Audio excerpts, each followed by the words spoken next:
Medium term, I'm not smart enough to do that. Okay, so aside from the dollar then, does that mean that if you are betting on a rebound in the U.S. dollar, does that mean that you also find some equities here in the U.S. attractive? No. I have not bought any shares anywhere in the world for the past year, except China. I bought it last fall of 2008. No. If the world economy is going to get better, commodities are the place to be because there's shortages developing. If the world economy is not going to get better, you're not going to make any money in stocks, but your commodities are still a good place to be because they're printing so much money. Now, by the way, whenever they printed money, it's been good for real assets. And if the world economy doesn't get better, they're going to print even more money. They're going to print gigantic amounts of money. So either way, commodities are the place to be. Now, can I infer, though, Jim, from your buying dollars and betting on a rebound, that some of that has to do with your concerns that what we've seen in Dubai, what we saw in Greece, and now Spain, that's going to only get worse around the world?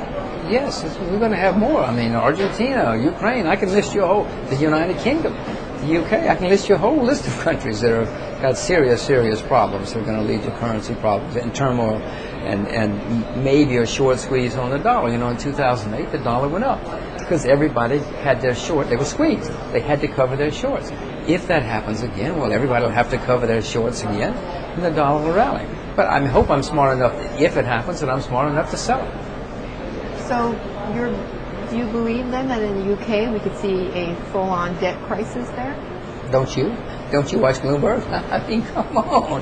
Yes, I mean, the UK is massive debts, huge debts. No, it's very unfortunate what they've done in the UK. Okay, well, one of the pieces of news coming out of the UK, though, and partly in relation to all of this, trying to take care of their fiscal debt load, is taxing bonuses.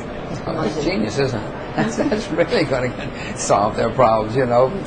There are only three or four groups of people in the UK who make money, so we're going to tax the ones and make them leave. And we're going to kill that's called killing the goose that laid the golden egg. I mean, come on, politicians are not very smart people, but this is just another example of how dumb they can be.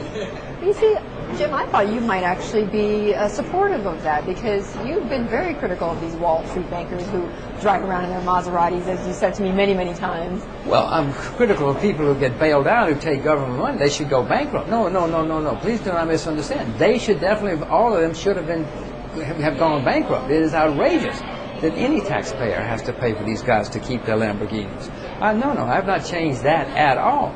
But taxing people to try to save yourself is not going to work. Now, they should have gone bankrupt. They shouldn't be having these bonuses.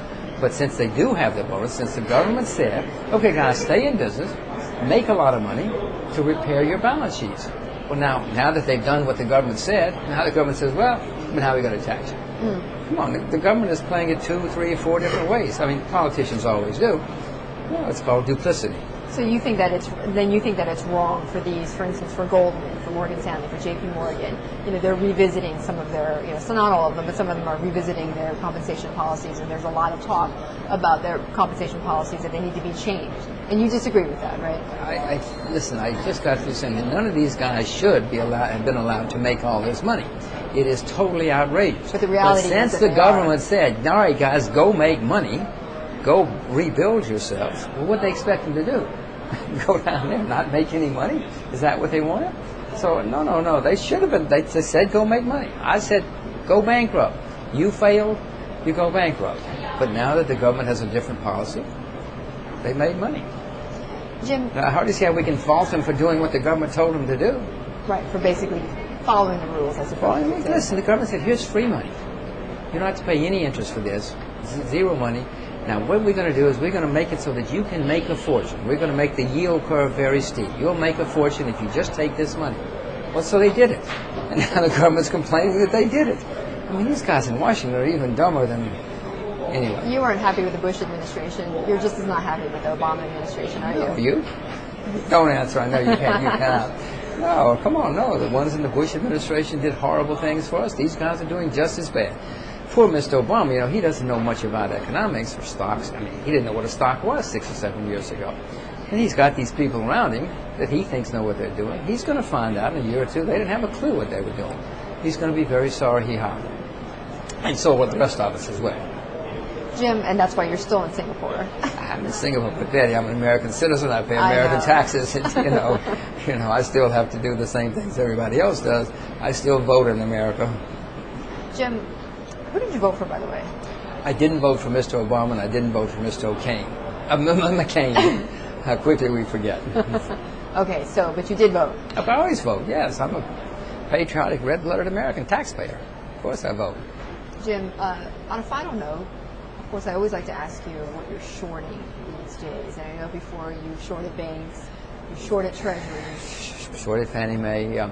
This is one of the few times in my life I have no shorts of anything.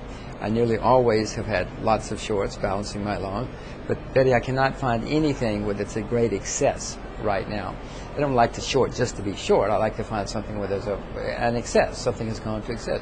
So I have no short. Now, I feel nervous not having any shorts because I always like to think I'm protected.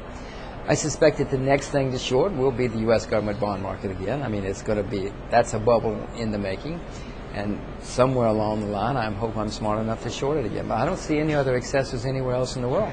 Some might say China is plenty. Well, I suggest they sell it short. No, I hardly see how you can say China's a bubble when the economy is 1/10 the size of Europe and the U.S. combined. I mean, what kind of bubble is that? It's still it's growing rapidly. The stock market's down 50% from its all-time high. What kind of bubble is it when something is down 50% from its all-time high? There will be plenty of bubbles in China again, and there may be some right now in Shanghai. Hong Kong real estate's a bubble, yes. There are some bubbles developing in China and in some parts of the world. But China as a whole, sell it short. I mean, that's the answer to that. Just sell it short. I mean, you really cannot find anywhere in the world here where you think that you could make money on short. In short? I watch Bloomberg religiously and faithfully to try to find out what's going on in the world, and I have not been able to find anything to sell short. If you know something, don't announce it. You tell me.